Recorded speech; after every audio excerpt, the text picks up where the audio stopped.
हिमालय के जो ग्लेशियर हैं वह सिकुड़ रहे हैं और इसको लेकर के पूरे विश्व में जो है असर देखने को मिलेगा एक समय में, जब लोगों को पानी के लिए, मीठे पानी के लिए कठिनाई का सामना करना पड़ेगा।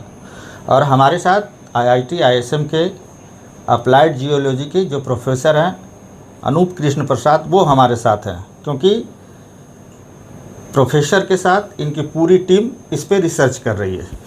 सर, जिस तरह से ग्लेशियर सिकुड़ रहा है, क्या वजह है इसके सिकुड़ने की? जलवायु परिवर्तन जो हम लोग पिछले 30 साल या उससे ज़्यादा से देख रहे हैं, जो सेटेलाइट डेटा बहुत जगह से आ रहा है, उससे भी पता चलता है कि गर्मी, जो वैश्विक गर्मी है, बहुत तेज़ी से बढ़ रही है।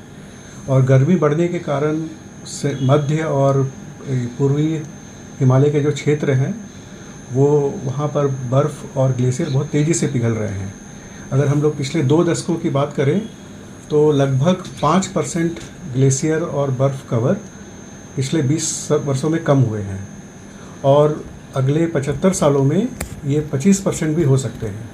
और इतनी तेज़ी से बर्फ़ अगर पिघलेगी तो नदियों में शुरू के कुछ सालों में 2 से 3 दशकों में पानी बढ़ेगा, मगर उसके बाद पानी तेज़ी से घटना भी शुरू होगा और ये एक चिंता का विषय है। तो इसको रोकने का सबसे बड़ा उपाय ये है कि हम लोग कोल और पेट्रोलियम निर्भरता कम करें और आपका विंड एनर्जी, सोलर एनर्जी और न्यूक्लियर एनर्जी पे ज़्यादा ध्यान दें, ताकि जो एनर्जी है वो क्लीन एनर्जी हो और उससे दुनिया का वातावरण या टेम्परेचर बढ़े नहीं। जी।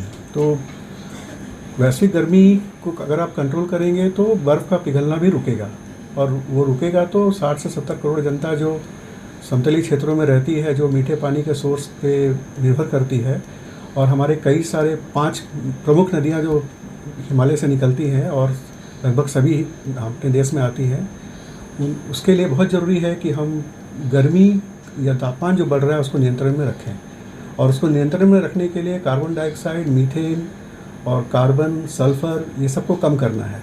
ये सबको कम करना है तो सीधा सा है कि कोल को क्लीन कोल बनाएं और पेट्रोलियम में भी आप सल्फ़र और CO2, कार्बन, ये सबको कम करें, और साथ ही साथ नॉन रिन्यूएबल सोर्स जो हैं, सोलर, विंड, ये सब का उपयोग ज़्यादा बढ़ाएं तेज़ी से। काफ़ी पिछले 10 सालों में काफ़ी तेज़ी से बढ़ा है, मगर उसे और तेज़ करने की ज़रूरत है। बता रहे थे कि तिब्बत और हिमालय का कौन सा दो जो चोटी है, जो सबसे ऊंची शिखर है, वहाँ से ये शुरू हो रहा है ग्लेशियर का पिघलना? हाँ, ग्लेशियर आपका सबसे ऊंचा जो पर्वतीय क्षेत्र है 8848 मीटर पे है, उसके और आसपास के जितने भी हमारे जो पर्यटन स्थल भी हैं जहाँ पे लोग जाते हैं, कौन कौन से इलाके हैं? मंदाकिनी, और जो आपका यूपी और नेपाल हिमालय में बहुत सारे जैसे मंदाकिनी है, या और आसपास के बहुत सारे जो सोर्स हैं, वो सब जगह पे भी बहुत तेज़ी से ग्लेशियर्स पिघल रहा है। और अगर आप पिछले 20 साल में देखें तो वो चिंता का विषय है, क्योंकि अगर ऐसा ही चलता रहा तो वो सभी सिर्फ पत्थर के पहाड़ बनेंगे और बर्फ़ कुछ नहीं रहेगी अगले कई सालों में। तो इसको लेकर के विश्व स्तर पर किस तरह की पहल करनी चाहिए? क्योंकि ग्लेशियर जो पिघल रहा है वो तो पूरे विश्व को लेकर के, जिस तरह से पोल्यूशन बढ़ रहा है, ग्लोबल वार्मिंग को लेकर के, विश्व स्तर पर किस तरह से पहल की जानी चाहिए? और जैसे पेरिस क्लाइमेट एग्रीमेंट में ये तय हुआ था कि सभी लोग अपना फॉरेस्ट कवर है उसको बढ़ाएंगे। अपने देश से भी ये कमिटमेंट हुआ है कि हम लोग एक निश्चित मात्रा में जो फॉरेस्ट कवर बढ़ाएंगे। उसका एक और उपाय ये है कि जितने सारे हाईवे बन रहे हैं, वो हाईवे के साइड में बहुत सारा ये आपका फॉरेस्ट कवर होगा, जिससे कि आपका जो पेड़ होंगे वो पेड़ आपका कार्बन डाइऑक्साइड और इस सबको सोख सकते हैं। तो इससे सीधे आपका गर्मी भी कम होगा। तो एक बहुत बड़ा उपाय है जो सभी देशों को करना चाहिए। हमारे देश में बहुत सारा ज़मीन है जो कि अनुपयोगी है या बैडलैंड है, जैसे आपका चंबल वाला इलाका या सेंट्रल इंडिया में बहुत सारे एरिया है जहाँ पे खेती नहीं होती है। तो वहाँ पे आप बहुत सारे पेड़ लगा सकते हैं, जिससे कि आपको मानसून में और जो ग्लेशियर कवर जो कम हो रहा है उसको नियंत्रण करने में मदद मिलेगी। एक बात हो रही है राजस्थान का जो डेजर्ट एरिया को कम करने के लिए, ताकि आप एक लेयर बनाएंगे फॉरेस्ट का राजस्थान के चारों तरफ, तो उससे भी जब आप बहुत सारा पेड़ लगाएंगे तो उससे ऑब्वियसली आपका कार्बन डाइऑक्साइड कम होगा, तो आपका टेम्परेचर भी घटेगा। तो एक बड़े पैमाने पे देश में और बाकी देशों को भी साथ में ये उपाय करना होगा। जो ग्लेशियर का सिकुड़ना शुरू हुआ, ये कब से शुरू हुआ और अभी उसकी क्या सिचुएशन है? ग्लेशियर का सिकुड़ना बहुत दिनों से है, 1950 या 1850 से भी दिखता है जी। मगर 1975 से सैटेलाइट डेटा मिल रहा है डेली बेसिस पे या हर 15 दिन पे। उसमें ये बहुत साफ नज़र आता है कि लगभग सभी ग्लेशियर, कुछ को छोड़ के लगभग सभी ग्लेशियर बहुत तेज़ी से पिघल रहे हैं। तो ग्लेशियर की मात्रा और ग्लेशियर का जो कवर है वो काफ़ी तेज़ी से कम हो रहा है। और इसमें कोई दो राय नहीं है, क्योंकि पहले ये कहा जाता था कि ये सही या गलत हो सकता है, मगर अब रोज़ का सैटेलाइट डेटा अगर देखें पिछले 50 सालों का, लगभग 50 सालों का, तो ये एक परिवर्तन है जिस पर हमें ध्यान देने की ज़रूरत है। जो हमारे देश की प्रमुख नदियां हैं, किन किन नदियों, कौन सी ये नदियां हैं जो प्रभावित हो सकती हैं पानी को लेकर के?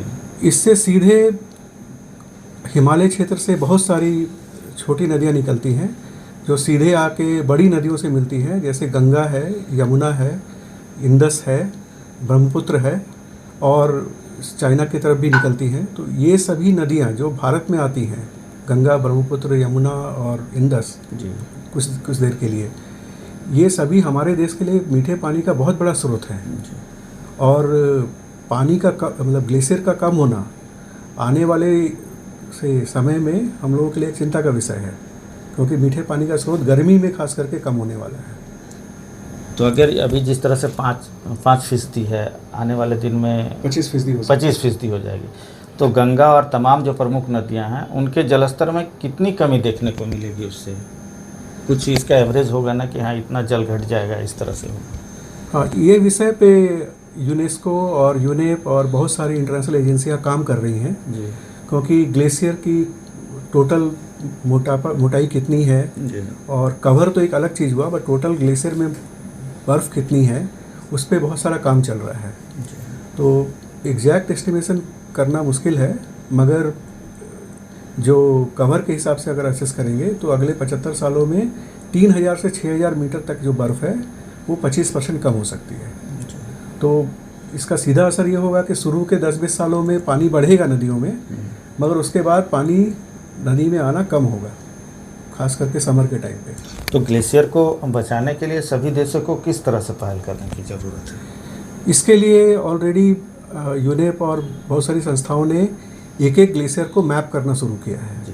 वो इंटरनेशनल डेटाबेस है जिसमें सिर्फ हिमालय या तिब्बत नहीं बल्कि दुनिया के सभी ग्लेशियर क्षेत्रों में ग्लेशियर्स का मैपिंग हो रहा है, उसका मार्किंग हो रहा है और पिछले 30 से 50 सालों में उन पे क्या असर है उसका स्टडी हो रहा है। मगर एक चिंता का विषय ये है कि सभी क्षेत्रों में, लगभग सभी क्षेत्रों में ग्लेशियर्स कम हो रहा है। ये सिर्फ भारत का प्रॉब्लम नहीं है, ये सब पूरे देश विश्व स्तर पे ये हो रहा है। तो हम कह सकते हैं कि जो तमाम जो विश्व में कई देश हैं वहाँ जो नदियाँ हैं उन पर ये असर पड़ेगा ना फिर? हाँ, इससे बाकी देशों को भी असर पड़ेगा। और उसके अलावा चूँकि पानी भी आपका एग्रीकल्चर के लिए एक बहुत बड़ा स्रोत है, तो भारत ही नहीं बल्कि बाकी सभी देश जहाँ पे आपका रिवर के ऊपर निर्भर करते हैं एग्रीकल्चर या अर्बन एरिया, उन सभी को पानी की कमी महसूस होगी।